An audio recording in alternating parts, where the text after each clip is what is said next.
Are you sure? Here's the 30-second lesson on what legends know. Never ask a bride why she's getting married. Don't wear a skirt on a windy day. Deodorant is not a shower. Don't sniff chili flakes. And don't forget, saving is not investing. Legends don't just save, they invest in mutual funds. Mutual fund investments are subject to market risks. Read all scheme-related documents carefully. नमस्कार, the print में आपका स्वागत है। मैं पूर्वा मंधानी, मेरे साथ है हमारे editor in chief Shekhar Gupta और हम दोनों आपके सामने एक बार फिर हमारा ये साप्ताहिक शो लेकर हाजिर हैं जिसका नाम है हेडलाइंस के पीछे शेखर के साथ। इस शो पर जैसे कि आप जानते हैं सवाल होते हैं आपके और मैं आपके सवाल पहुंचाती हूं शेखर तक। तो शेखर, चलिए सवालों और जवाबों का सिलसिला एक बार दोबारा शुरू किया जाए। बिल्कुल। एक हफ्ता कई बार लगता है कि लंबा समय हो जाता है क्योंकि इतनी खबर होती है कि कई बार लगता है कि हमको रोज़ ही कर देना चाहिए। खैर रोज़ तो हम नहीं कर सकते, लेकिन कोशिश हम कर रहे हैं कि अभी एक दो कुछ आपके लिए और ऐसे हिंदी में प्रोडक्ट हम लेकर आएँ अगले 2-3 हफ्ते में, खास करके अब क्योंकि चुनाव आ रहे हैं। शेखर, आप सबकी डिमांड होगी कमेंट सेक्शन में कि आप रोज़ करें ये शो। देखिए, मैं कर सकूं कि नहीं वो तो अलग बात है, क्योंकि और भी गाँव में ज़माने में मोहब्बत के सिवा, लेकिन हमारे साथी हैं बहुत और सब धुरंधर एक से बढ़ के एक है, तो वो भी करेंगे। चलिए शेखर, सबसे पहला सवाल आ रहा है, इनका यूज़र नेम है रवि रूल्स। हल्का लंबा सवाल है। बोल रहे हैं किसी को बच्चे और परिवार न होने के लिए कॉल आउट करना केवल बुरी राजनीति नहीं बल्कि बहुत इनसेंसिटिव और ऑफेंसिव है और संवेदनशील है। इस तरह की टिप्पणियां नॉमिनल विरोधियों और नॉन भाजपा समर्थकों को भी उत्तेजित करती हैं, क्योंकि भारतीय संस्कृति में एक पारिवारिक व्यक्ति होने के माध्यम से सैल्वेशन वर्सेस एक सन्यासी होने के माध्यम से सैल्वेशन का एक डाइकोटमस ड्यूअलिटी हमारे एंशिएंट फिलॉसफी में है, वो बोल रहे हैं। यहाँ तक कि स्वामी विवेकानंद ने भी इस पर लिखा था, वेस्टर्न देशों में परिवार न रखना एक राजनीतिक लायबिलिटी है और समाज उन्हें लोनर्स या फ्लॉड देखता है, लेकिन भारतीय समाज में यह एक राजनेता के लाभ के लिए काम करता है, क्योंकि जनता की धारणा है कि एक जो इंसान है वो इनकरप्टेबल है अगर उसके पास एक परिवार नहीं है धन अक्यूमुलेट करने के लिए। इंडिया गठबंधन के दलों की राजनीतिक इंस्टिंक्ट्स को क्या हो गया है? ये नौसिखिया राजनेताओं की तरह व्यवहार कर रहे हैं। जहां पीएम विकसित भारत के लिए 25 साल का रोड मैप बेच रहे हैं, वहीं विपक्ष के पास 5 साल का कोई अच्छा मैनिफेस्टो तक नहीं। एक अनुभवी पत्रकार के रूप में आप विपक्ष के राजनीतिक मिसस्टेप्स की इस सीरीज को कैसे पढ़ते हैं? वे 10 साल बाद भी कोई सबक क्यों नहीं सीख सकते? देखिए, पहली बात तो ये है कि राजनीति में हर किसी का अपना तरीका होता है। तो परिवार, एक तो परिवार पे आपकी बात में मानता हूँ कि अगर परिवार के सदस्य आपके राजनीति में ना हो तो उस पर अटैक नहीं करना चाहिए, और हमारे यहाँ करते भी नहीं है, और वैसे भी व्यक्तिगत जीवन पर अटैक नहीं करते हैं। लेकिन अगर परिवार में कोई और राजनीति में हो तो उसको छोड़ते भी नहीं है, या परिवारवाद हो तो उसको छोड़ते भी नहीं है, तो दोनों बातें हैं। लालू यादव कोई नौसिखिया पॉलिटिशियन नहीं है। उन्होंने जो कहा, जो किया, वो जो उनकी कंस्टिट्यूएंसी है, जो उनके वोटर्स हैं, उनको खुश करने के लिए किया। और मुझे पूरा इस बात का यकीन नहीं है कि जैसे आप कह रहे हैं कि ये संस्कृति है, ये त्याग की एक कल्चर है, सन्यासी कल्चर है, ये सब बात जो वोटर्स हैं, ख़ास करके जो वोटर्स, वो वर्ग, वो सोशल वर्ग जो लालू यादव को वोट देते हैं, वो इस चीज़ की इतनी परवाह करेंगे। वो उनकी बात से एक तरह से एम्यूज कहेंगे, हंसेंगे उस बात के ऊपर, उस बात को सुनेंगे, और लालू यादव वो इस समोसे में जब तक समोसे में लालू तब तक बिहार में आलू, जब तक समोसे में आलू तब तक बिहार में लालू टाइप, उस बात का कोई मतलब तो नहीं था, लेकिन वो बात उनकी बन गई। या जैसे इतने साल से आप देखें कि शत्रुघ्न सिन्हा कैंपेन करने जाते हैं तो सारी क्राउड कहती है, कभी वो बीजेपी के लिए करते थे, फिर कांग्रेस के और टीएमसी के लिए, अब बीच में कांग्रेस के लिए, अब टीएमसी के लिए, जब भी बोलने जाते हैं सारी क्राउड बोलती है पहले वो बोलो, तो बोलते हैं खामोश, तो सारे खुश हो जाते हैं। ऐसी हेमा मालिनी अब तो 76 साल की हो गई। मैं माफ़ कीजिए, मैं कोई गलत बात नहीं कर रहा उनकी एज बता के, वो पब्लिक फिगर है, पॉलिटिशियन के हैं, उनकी एज डिस्क्लोज होती है, डिक्लेयर होती है। तो 76 साल की हो गई। बल्कि उससे मुझे ये भी समझ आया कि ये बीजेपी का जो मोदी जी के आने के बाद एक लोग थियोरेटिकली सोचते थे कि एक रूल है कि 75 साल के बाद आप पब्लिक ऑफिस में नहीं रहेंगे, वो ख़त्म हो गया है। क्योंकि अगर हेमा मालिनी को 76 साल की उम्र में टिकट मिल गया तो ये आप मान के चलिए कि 2029 में 79 साल की उम्र में मोदी जी भी फिर से कॉन्टेस्ट करेंगे जी। तो 75 साल उन्हीं के नाम पे ख़त्म हो गया है। लेकिन वो अब भी जब कैंपेन करने मथुरा में जाएंगी तो फिर लोग बोलेंगे कि हेमा जी वो धन्नो वाला डायलॉग बोलिए, जी। तो भाग धन्नो जो कुछ ऐसे डायलॉग था शोले का, उनको वही बोलना पड़ता है, हर स्पीच में बोलना पड़ता है। तो ऐसे जो लालू यादव की ऑडियंस है उसकी भी कुछ बातें हैं, उनको भी चाहिए कि वो आके के तड़क भड़क कुछ ऐसी बात बोले जिससे कि वो एक टॉकिंग पॉइंट बन जाए, तो वो ऐसे बोलते हैं। और जहाँ तक आपके सवाल का दूसरा हिस्सा है कि एक आदमी अगर परिवार के बिना ना हो तो ईमानदार होगा, परिवार होगा तो वो धन इकट्ठा करेगा, ये गलत है। ऐसा होता तो डॉक्टर मनमोहन सिंह, वीपी सिंह, उनको तो कोई ऐसा नहीं कहता। और देश में बहुत नेता ऐसे हैं जिन्हें खुद व्यक्तिगत तरीके से करप्ट कोई नहीं कहता कि उन्होंने अपने परिवार के लिए पैसा बनाया, तो ये कोई ज़रूरी नहीं है। और ये भी हो सकता है कि जो लोग अकेले हों, सिंगल हों, उनके भी बहुत रिलेशनशिप्स भी होती हैं इधर उधर जो किसी को पता होती है कि नहीं होती हैं। और वैसे भी करप्शन कोई फैमिली से, आप करप्शन को कंफ्यूज मत कीजिए, क्योंकि फैमिली सिर्फ क्रिश्चियनिटी में या पश्चिमी देशों में ही नहीं, भारत में भी फैमिली को, परिवार को बहुत महत्व दिया गया है।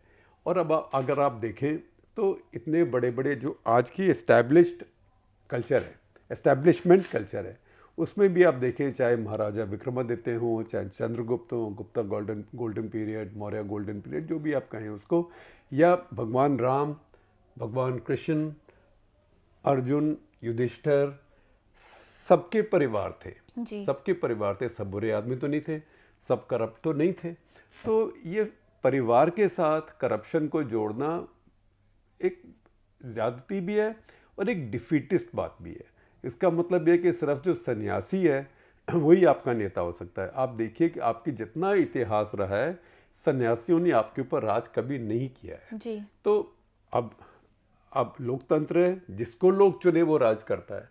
तो इसमें सिंगल भी इंसान आ सकता है या कोई ऐसा भी आ सकता है जो परिवार पहले रहा हो लेकिन अभी सिंगल हो, जैसे कि नीतीश कुमार हैं। और इसमें कोई बड़े परिवार वाला भी आदमी आ सकता है। उसमें कौन इंडिविजुअल कैसे बिहेव करता है वो हर किसी के साथ वेरी करता है। शिखर, अगला सवाल विश्वास भंडारकर का है, हमारे मेंबर हैं। बोल रहे हैं, आखिरकार शहबाज शरीफ को पाकिस्तान का प्रधानमंत्री चुन लिया गया है। नई पाकिस्तानी सरकार के प्रति भारत के दृष्टिकोण को आप किस प्रकार देखते हैं और क्या पाकिस्तान को लेकर नीति में कोई बदलाव होना चाहिए? देखिए, पाकिस्तान में अभी जो सरकार आई है ये असली सरकार नहीं है, लेकिन ये कहने के साथ मुझे ये भी कहना पड़ेगा कि पाकिस्तान में जो भी सरकार आई है वो असली सरकार नहीं है। हालांकि जब एक आध सरकार नवाज शरीफ की आई, जब उनको अपनी पूरी मेजॉरिटी मिली, बहुमत मिला या अक्सरियत मिली, तब एक मौका था उनका और उन्होंने कोशिश भी करी। लेकिन ये सरकार जो है इसको बिल्कुल फौज चला रही है। अच्छा, आप ये भी कह सकते हैं कि ठीक है, फौज चला रही है तो अच्छा है ना, क्योंकि फौज ने तो अभी सीज फायर किया हुआ आपके साथ, वो चाहती भी है और फौज को पता भी है कि पाकिस्तान अभी आपसे लड़ नहीं सकता, कश्मीर के ऊपर बोल भी नहीं रही है बहुत ज़्यादा। तो अच्छा ही है कि सरकार, फौज की जेब में सरकार है, या सरकार और फौज साथ साथ हैं, तो उनसे काम कीजिए। तो अगर कोई समझौता भी कल को होगा या प्रोग्रेस होगी तो फौज उसको सैबोटाज नहीं करेगी। लेकिन सच बात यह है कि अभी फौज की पॉलिटिकल कैपिटल भी पहले से बहुत कम है। पहले कम से कम ये तो था ना कि फौज फुल्ली इंचार्ज है, लेकिन इस समय फौज को एक आदमी ने चैलेंज किया। उस आदमी को मैं भी पसंद नहीं करता as a politician, as cricketer पसंद करता हूँ, इमरान खान। मैं सोचता हूँ कि राजनेता के तौर पर उसने अपने देश का बहुत नुकसान किया है, बहुत नुकसान किया है, और आगे भी अगर उसको मौका मिलेगा और भी नुकसान करेगा, क्योंकि वो एक्सट्रीम पॉपुलिस्ट है और अपनी कन्वीनियंस के लिए एक्सट्रीम इस्लामिस्ट है। तो वो बड़ा ख़तरनाक आदमी है। लेकिन उसने अपनी फ़ौज को कमज़ोर कर दिया है, क्योंकि फ़ौज को भी पता है कि जो स्ट्रीट है पाकिस्तान की, 24-25 करोड़ लोग हैं, उनमें बहुमत इमरान खान के साथ है। और जो जनता में होता है वही सेना के अंदर भी आता है रैंक एंड फाइल में, क्योंकि वो जो रैंक एंड फाइल है, यंग ऑफिसर्स हैं, जवान्स हैं, अदर रैंक्स हैं, जेसीयूज़ हैं, वो तो आपके जनता से ही आते हैं ना, वो तो आपके कोर कमांडर्स या फेलो जनरल्स नहीं है। तो उनमें भी वो एक दिमाग के पीछे एक शुबा रहता है। तो ये आर्मी जो पाकिस्तान में भी है, ये इस आर्मी के पास वो पॉलिटिकल कैपिटल इस समय नहीं है। इसलिए भारत के लिए अच्छा है कि अभी इस स्थिति को देखे और इसको आगे बढ़ने दें। देखते हैं कि आगे क्या होता है, जिसको कहते हैं तेल देखो और तेल की धार देखो। अभी ये पाकिस्तान में नई सरकार को सेटल होने देते हैं, ये देखते हैं नई सरकार और आर्मी के बीच में, आर्मी चीफ के बीच में कैसा रिश्ता रहता है, आर्मी चीफ अपना वर्चस्व कितना बना पाते हैं, इमरान खान जेल के अंदर से क्या कर पाते हैं। तो ये बात करीब 6-8 महीने में साफ होगी। तब तक हमारे यहाँ भी चुनाव हो जाएगा और नई सरकार आ जाएगी। तो ये समय इससे ज़्यादा इस बात को आगे ले जाने का नहीं है। दूसरी बात है कि जो हमेशा पहले कहते थे outstanding issues, all outstanding issues, तो अब कश्मीर का जो स्टेटस बदला है 2019 के बाद, इसके बाद भारत को ये कहने की ज़रूरत नहीं है। भारत का कहना बनता नहीं ऑल आउटस्टैंडिंग इश्यूज़। भारत का भी यही कहना बनता है कि क्रॉस बॉर्डर टेररिज्म नहीं होना चाहिए। फिर पाकिस्तान बोले आउटस्टैंडिंग इश्यूज़, तो फिर हम उसमें ये कह सकते हैं कि हाँ आउटस्टैंडिंग इशू तो है, आपके पास हमारे कश्मीर का हिस्सा है, इसको पीओके कहते हैं हम, तो वो बोलेंगे नहीं नहीं वो तो हमारा है। तो वो एक अलग बात आगे शुरू होगी। इस समय भारत को जो स्ट्रेटेजिकली, डिप्लोमेटिकली ये कहने की ज़रूरत नहीं है कि हमारा पाकिस्तान के साथ कोई आउटस्टैंडिंग इशू इस समय है। शेखर, अगला सवाल रवि जयकुमार का है, हमारे मेंबर हैं। इसी बात पे मैंने कई दिनों से आपको इस बात पे परेशान नहीं किया, रिमाइंड नहीं करवाया, लेकिन आप हमारे YouTube चैनल की मेंबरशिप ज़रूर लें। बहुत ही छोटी सी फ़ीस है, 159 रुपीज़ है केवल।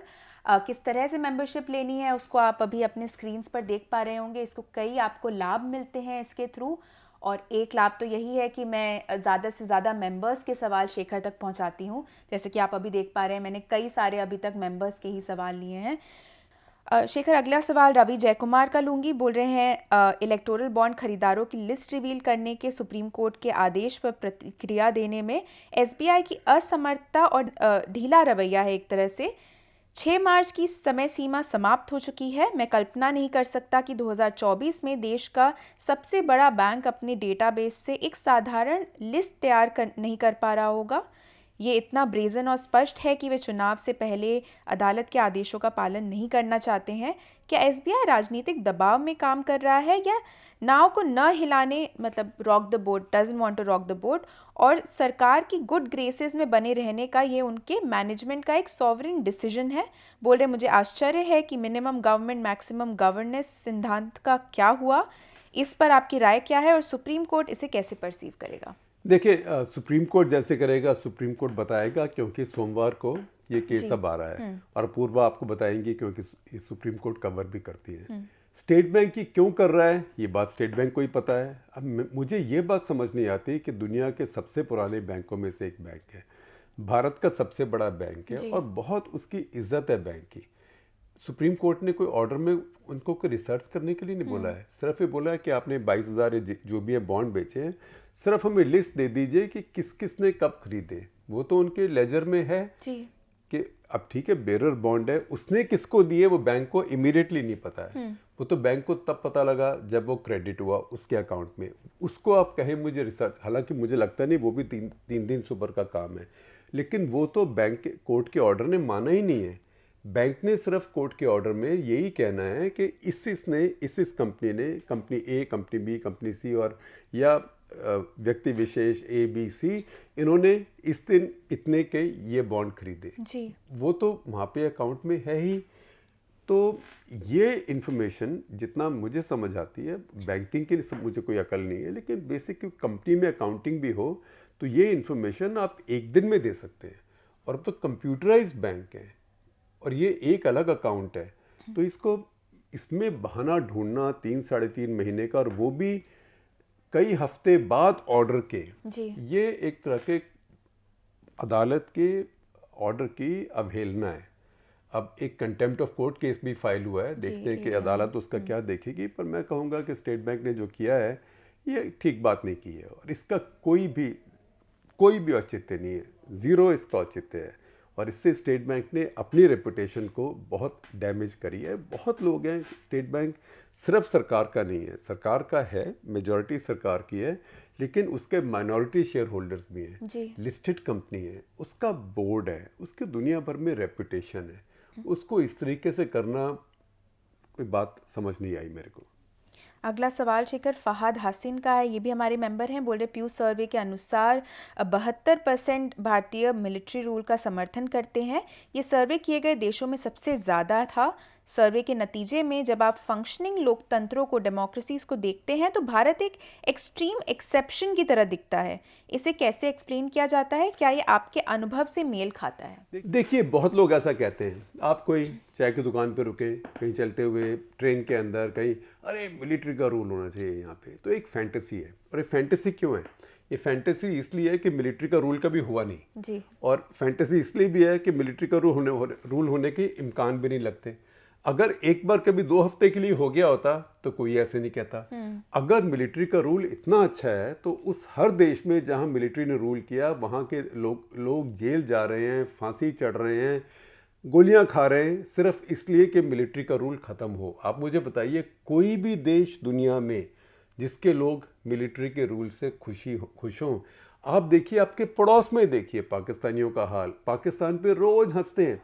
अभी मैं आपको पाकिस्तान के बारे में 3 बातें बोल दूंगा। पाकिस्तान के बारे में कहा, पाकिस्तान दी मौजा ही मौजा, जिथे देखो फौजा ही फौजा, तो आप हंसना शुरू हो जाएंगे। वो सब देखते हैं पर कहते हैं हमारे होना चाहिए। तो ये ऐसे ही है जैसे बहुत लोग हमारे यहाँ कहते हैं, अरे यहाँ पे कम्युनिस्ट रूल होना चाहिए, कम्युनिस्ट सिस्टम बहुत अच्छा है ना। और हमारे यहाँ कम्युनिस्ट, हमारा एक रेयर देश है जहाँ कम्युनिस्ट पार्टी जीतती भी रहती हैं। अब बंगाल में नहीं जीतती, कम से कम केरला में जीतती रहती है। वो सब इसलिए है कि भारत कभी कम्युनिस्ट सिस्टम में नहीं रहा।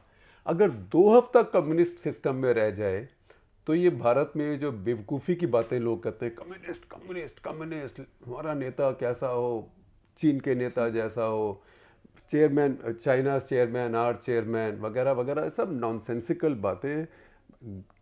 ये इसीलिए कि किसी ने इसको देखा नहीं है, एक्सपीरियंस नहीं किया है। मैं आपको एक कहानी बताता हूँ कि एक बार मैं चेक रिपब्लिक में था। ये होगी बात करीब, बल्कि तब चेक रिपब्लिक में नहीं था, तब चेकोस्लोवाकिया ही था। ये जनवरी 1990 की बात है। उस समय जबकि जो पूर्वी ब्लॉक है, ईस्टर्न ब्लॉक है, वो टूट रहा था, सोवियत यूनियन टूट रहा था और सारे देश जो सोवियत कंट्रोल में थे, जो वार्सो पैक्ट में थे, वो भी एक तरह से आज़ाद हो रहे थे। तब चेकोस्लोवाकिया में भी, वहाँ पे भी जिसको कहते हैं वेलवेट रेवोल्यूशन, वेलवेट मतलब मलमल। वेलवेट रेवोल्यूशन इसलिए कि वो बहुत सॉफ्ट तरीके से, पीसफुल तरीके से हो रही थी। और उसके जो नेता थे वात्स्लाव हावल थे, जो कि काफ़ी मशहूर प्ले राइट थे, इंटेलेक्चुअल थे, क्रिएटिव इंटेलेक्चुअल थे चेकोस्लोवाकिया के। तो उस समय हम भी घूम रहे थे वहाँ पे लोगों से बात करते हुए कि क्यों बदलाव हो रहा है इतने साल। क्योंकि आपको याद है कि प्राग इन्वेजन हुआ था, रशियन सोवियत आर्मी ने जाके टेक ओवर कर लिया था, बहुत लोग मारे भी गए थे। तो एक इतिहास था और अब वहाँ पे आज़ादी आ रही थी और वो कम्युनिज्म छोड़ के दोबारा से एक नॉर्मल डेमोक्रेटिक देश बन रहे थे। बल्कि अब कहानी है, जब मैं बताने लग जाऊँ तो कई बार रास्ता भूल जाता हूँ। एक बार हमने देखा कि वो वेंचेस्लास स्क्वायर जो है, जो बड़ा स्क्वायर है प्राग का, तो ऊपर से नीचे तक एक बिल्डिंग के ऊपर एक स्ट्रीमर लटका हुआ था। उस पर लिखा हुआ था वेलकम होम मिस्टर बाटा। तो हमने अपने जूते देखे बाटा के, तो उस टाइम इंडिया में बाटा के जूते मिलते थे। हमने कहा ये मिस्टर बाटा यहाँ कौन है और यहाँ क्यों आ रहे हैं। फिर पता किया कि मिस्टर बाटा जो थे वो चेकोस्लोवाक थे, वो चेकोस्लोवाकिया के उद्यमी थे। अच्छा। और वहाँ से उनको भागना पड़ा क्योंकि कम्युनिज्म आ गया। कम्युनिज्म आ गया तो वहाँ से भाग के वो कनाडा चले गए और फिर उन्होंने दुनिया भर में अपना एम्पायर बनाया, जिसमें बहुत बड़ा एक हिस्सा भारत भी था। तो उनकी कंपनी भारत में बहुत ज़्यादा सक्सेसफुली क्योंकि भारत में एक ही ब्रांड थी उस टाइम। बल्कि भारत में बाटा प्राइसिंग कहते थे, 99 रुपये 99 पैसे या 19 रुपये 99 पैसे ऐसे होता था। तो उस समय में हमारी गाड़ी कोई चला रहा था, टैक्सी ड्राइवर तो बेचारे क्या थे, जिसको जो मौका मिला अपनी गाड़ी लेके आ जाता था, क्योंकि टैक्सी सिस्टम में वहाँ भी इतना नहीं था, क्योंकि कम्युनिज्म से बाहर अभी निकल रहा था। तो वो एक्चुअली इंजीनियर था जो अपनी गाड़ी लेके आया था। नौकरी थी नहीं इंजीनियर की, तो टैक्सी चला रहा था। तो हम बातें करने लगे।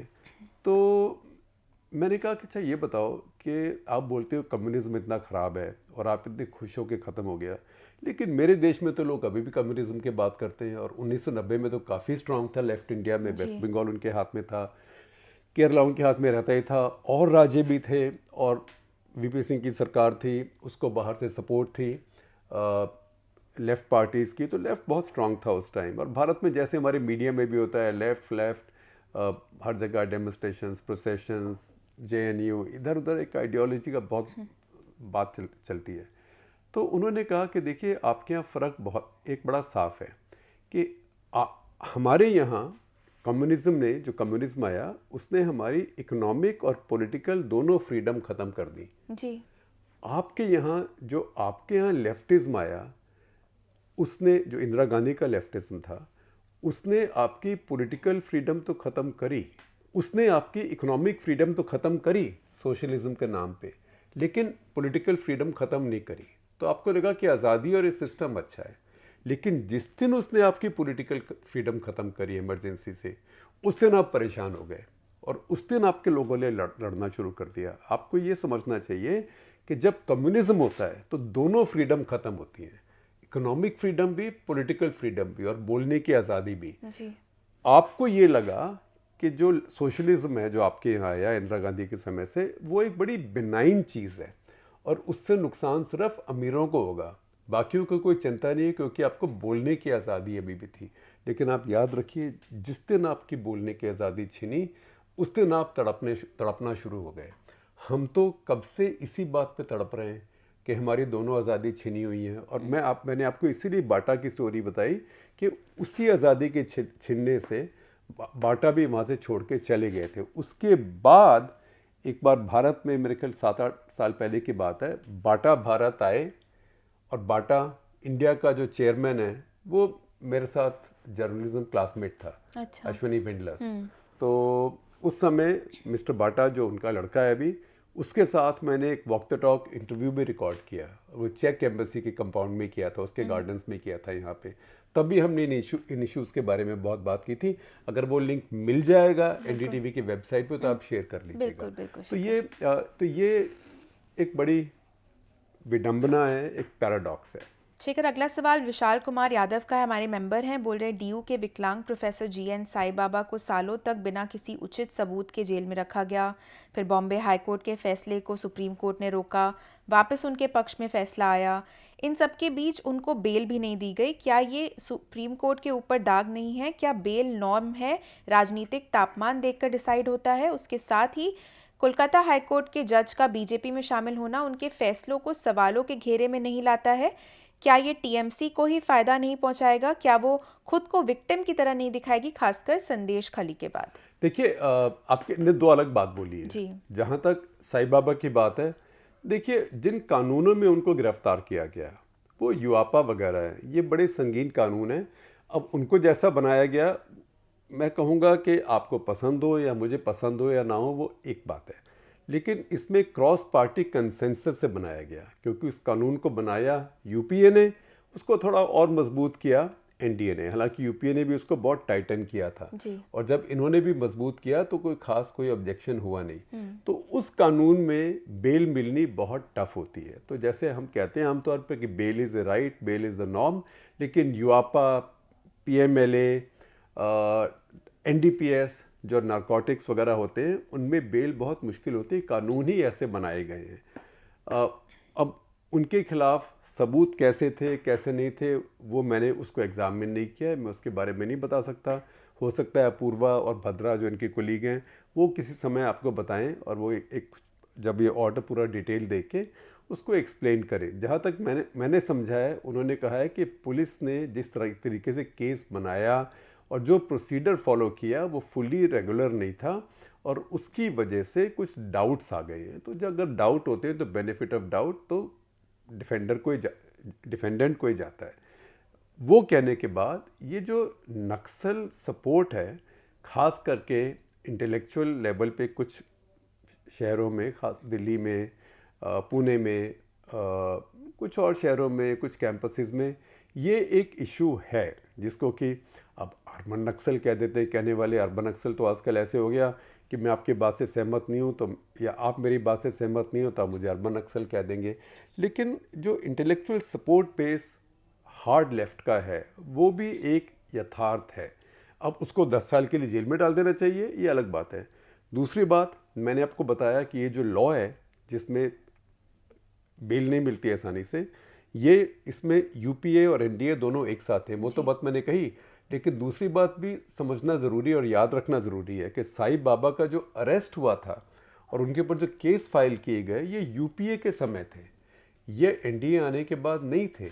तो ये एनडीए ने वहाँ से टेक ओवर किया यूपीए से। साईं बाबा ऑलरेडी जेल में थे, इनको यूपीए ने अरेस्ट करके बंद किया था। तो ये इसमें कई पेचीदगियाँ हैं तो समझनी चाहिए। बाकी यह है कि अगर कोर्ट को ये लगा कि उनके खिलाफ कोई केस नहीं बनता था और बिना बात उनको अरेस्ट किया गया, तो उसमें फिर इतने साल लगना भी एक इनजस्टिस है जी। और कलकत्ता हाई कोर्ट के जज, देखिए अपने ज़मीर से बात करेंगे वो अभी अपनी अंतरात्मा से, कि कल तक आप फैसला दे रहे थे और सेंसिटिव पॉलिटिकल इश्यूज़ पे, आज आपने पार्टी ज्वाइन कर ली। तो इससे सबसे बड़ा नुकसान तो जुडिशरी का है। और फिर जो जनता में एक साइकोलॉजी आती है कि सब मिले हुए हैं, ये जज के सामने क्यों, क्या भरोसा है इसके दिमाग में क्या है, इसके दिल में क्या है, इसका मोटिव क्या है। तो एक इस देश में बात है कि सब जुडिशरी में यकीन करते हैं जी। हर आदमी कहता है I have full faith in India judiciary. लेकिन उसके बाद जब जज ऐसे करते हैं, और ये पहले जज नहीं है जिन्होंने ऐसे किया है, पहले भी लोगों ने किया है और कांग्रेस के लोगों ने भी किया है। मैं जानता भी उन जजों को जो छोड़ के फिर कांग्रेस की तरफ से इलेक्शन में कैंडिडेट बने हैं। ये सब जुडिशरी को बहुत नुकसान पहुंचा रहे हैं, इसमें कोई शक की बात नहीं है। अब इसका फ़ायदा होगा कि नहीं टीएमसी को, ये कहना मुश्किल है, क्योंकि जब चुनाव होता है तब बहुत इशू बड़े आते हैं। ये उस समय ये इशू मुझे लगता है साइडलाइन हो जाएगा। शेखर, आखिरी सवाल आज का लूँगी। सागर अग्रवाल का हमारे सब्सक्राइबर हैं, बोल रहे कि आपको लगता है कि भारत में टेस्ट मैचों के लिए पिच तैयार करने से पहले क्यूरेटर को टीम प्रबंधन से बात करनी चाहिए या फिर दोनों कार्यों को एक दूसरे से अलग कर देना चाहिए? दुनिया के अन्य हिस्सों में पिचें कैसे तैयार की जाती हैं? देखिए, दुनिया के हर हिस्से में जो लोकल एडमिनिस्ट्रेशन होता है क्रिकेट का, उसका जो पिच क्यूरेटर होता है उससे बातचीत रहती है जी। और हर देश अपने पिच इसलिए बनाता है जो उनकी कंडीशंस हो, उनको सूट करती हैं। अब उसमें एक्सट्रीम तरीके की पिच बना देना गलती होती है। जैसे कि अब ठीक है, लोग भारत का नाम लगाते हैं कि आपने ऐसी पिच बना दी अहमदाबाद में कि 2 दिन में मैच खत्म हो गया, 2.5 दिन में खत्म हो गया। लेकिन अभी साउथ अफ्रीका में क्या हुआ था, केप टाउन में, तो 1.5 दिन में खत्म हो गया। 4 सेशन, 4.5 सेशन में खत्म हो गया कुछ। तो उस पिच में इतने बड़े बड़े गड्ढे थे कि ये फ़ोन तो क्या, इस फ़ोन के पीछे एक और बांध दूँ या इस फ़ोन के पीछे में बैटरी बैंक बांध दूँ तो वो भी नीचे चला जाता। इतनी बड़ी बड़ी उसके अंदर क्रैक्स थे और लगता था कि सीधी बॉल आएगी किसी के खोपड़ी पे लगेगी। खास करके आजकल बॉडी आर्मर होता है, हेलमेट्स होते हैं, इसलिए इंसान बचा रहता है। भारत में इस बार देखिए कि पिचेस बहुत ध्यान से बनाए गए, तो वो स्पिन किए, लेकिन दूसरे तीसरे दिन के बाद वो भी कोई ऐसे स्पिन नहीं हुए कि वहाँ पे खेलना असंभव था। ये है कि जब एक टीम आगे निकल गई, बड़ी लीड रख दी, तो दूसरी टीम अपने पैर जमा के उसका मुकाबला नहीं कर पाई। और इसका सबसे अच्छा उदाहरण, हमारे लिए सबसे बुरा उदाहरण कह लीजिए, पहला टेस्ट मैच है जो भारत हारा। भारत ने फर्स्ट इनिंग्स में 190 रन की लीड ली। 190 रन की लीड लेने के लिए कितने रन बनाए आपने, 400 से ऊपर, तो पिच तो ठीक ठाक था, 190 की लीड दी। उसके बाद इंग्लैंड ने भी 400 से ऊपर बना लिए, तो उन्होंने 190 रन की लीड के बावजूद आपको 231 रन का टारगेट दे दिया। आपके पास समय था, लेकिन आप तब तक थके हुए थे, आपका जो जज्बा था वो ख़राब हो गया था, आपका मोरल डाउन हो गया था कि अरे यार 190 के बावजूद एक आदमी अड़ गया और उसने एक आदमी ने 190 से ऊपर रन बना लिए, ओली पोप ने, अब मैं क्या करूं? तो टीम का मोरल टूट गया जी। इसलिए टीम 231 भी चेज़ नहीं कर पाई, 28 रन से हार गई। लेकिन तब भी लास्ट इनिंग्स में भी करीब 203 या कुछ ऐसे रन तो टीम ने बनाए ही ना। तो इसका मतलब ये नहीं कि वो पिच भी टूटा हुआ था। तो इस सारी सीरीज़ में, टूर्नामेंट में नहीं, इस सारी सीरीज़ में पिचेस जो है बहुत स्पोर्टिंग और रीजनेबल रहे हैं। अब आप बोलिए कि साहब इसमें वो पेस और बाउंस नहीं है जो ऑस्ट्रेलिया में। अगर ऐसी बात हो तो ऑस्ट्रेलिया क्यों जाएंगे खेलने के लिए? फिर ऑस्ट्रेलिया में जब जाके बोले या साउथ अफ्रीका में, अरे वहाँ स्पिन नहीं है जो इंडिया में है। तो कोई कहीं पिच ऊंचे आते हैं, कहीं नीचे आते हैं, कहीं टर्न होते हैं, कहीं स्विंग होते हैं, कहीं सीम होते हैं, कंडीशंस अलग तरह की होती है। और यही क्रिकेट का एक मिस्टेक होता है, इसलिए क्रिकेट में इतना डिस्कशन पिच के ऊपर होता है। इस सीरीज़ में इस टेस्ट मैच में भी जो हो रहा है, अभी आप बोले कि अरे पहले दिन तो बड़ी ख़राब पिच होगी, धर्मशाला में इंग्लैंड 218 पे आउट हो गया, लेकिन लंच तक तो इंग्लैंड ठीक ठाक था। तो अचानक कोलैप्स हो गया, वो इंग्लैंड की गलती है, पिच के नहीं है। उसके बाद भारत 450 से ऊपर बना गया, तो पिच तो वही है ना जी। तो ये जो पिच है वो पिच अलग होते हैं जो 1.5 दिन में, 2 दिन में, 2.25 दिन में मैच खत्म हो गया और कोई टीम 200 से ऊपर नहीं जा पाई या 150 से ऊपर नहीं जा पाई। ये जो पिचेस हैं ये मैं कहूँगा इस बार बहुत स्पोर्टिंग पिचेस बने। अब ठीक है, आजकल के ज़माने में बहुत टेस्ट मैच 5 दिन नहीं जाते हैं क्योंकि बैट्समैन बहुत प्रोडक्टिव हो गए हैं, वो रन जल्दी बनाते हैं। एक तो 90 ओवर रोज़ के अब पक्के होते हैं और दूसरी बात बैट्समैन क्योंकि उनको आदत पड़ी है T20 की, ODI की और वैसे भी तरीके भी खेलने के बदले हैं, तो वो रन बहुत जल्दी बनाते हैं। 3, 3.5 तो आम बात है, लेकिन 4 पर ओवर की एवरेज से भी बनाते हैं, इसलिए मैच जल्दी ख़त्म हो जाते हैं। इसलिए मैचेस का फैसला भी होता है और मैचेस 5 दिन भी ज़रूरी नहीं चलते हैं। इस सीरीज़ में भी आप देखें कि एक सीरीज़ में 100 से ऊपर छक्के लग चुके हैं और जबकि हम रिकॉर्ड कर रहे हैं अभी लास्ट टेस्ट मैच ख़त्म नहीं हुआ है, तो शायद 2-4 और लग जाएं। तो इससे पहले कि हम पिचेस की और चीज़ों की बात करें, हमें ये समझना चाहिए कि जो क्रिकेट का खेल है, ख़ास करके जो टेस्ट क्रिकेट का खेल है, वो बिल्कुल बदल चुका है। इसीलिए आप देखें कि आजकल अगर बारिश हो जाए तो अलग बात है, 2 दिन का खेल ना हो पाए, लेकिन ये ना के बराबर ही होता है कि कोई मैच ड्रॉ हो जाए। पहले हम कितना परेशान होते थे यार, 5 दिन मैच देगा डल ड्रॉ। अब वो डल ड्रॉ बहुत कम मिलते हैं। अब ड्रॉ तभी होते हैं जब 2-2.5 दिन बारिश हो जाए। ऐसे कारनामे सब कॉन्टिनेंट में आमतौर पे नहीं होते, ये इंग्लैंड वगैरह में होते हैं। इंग्लैंड में होते हैं, कभी न्यूजीलैंड में होते हैं, कभी कभी साउथ अफ्रीका में भी हो जाते हैं, लेकिन उसके अलावा अब ड्रॉ होना बहुत मुश्किल है। अभी 5 की सीरीज़ ख़त्म होगी, 5 के 5 मैच डिसाइड होंगे। अब 5वां भी हुआ नहीं है, पर मुझे लगता नहीं कि 5वां मैच, ये समझना मेरे लिए असंभव लग रहा है कि 5वां मैच कोई तरीके से डिसाइड नहीं होगा। तो ये बहुत बड़ा सुधार आया है टेस्ट क्रिकेट में। चलिए, इसी बात पे हमारा आज का एपिसोड यही ख़त्म होता है। आप सभी से धन्यवाद कहना चाहूँगी कि आप हमें इतने ढेर सारे सवाल भेजते हैं और समय निकाल के हमारा शो देखते हैं, उसके लिए आप सभी का बहुत बहुत शुक्रिया और हमसे जुड़ने के लिए आज आप सभी का बहुत बहुत शुक्रिया।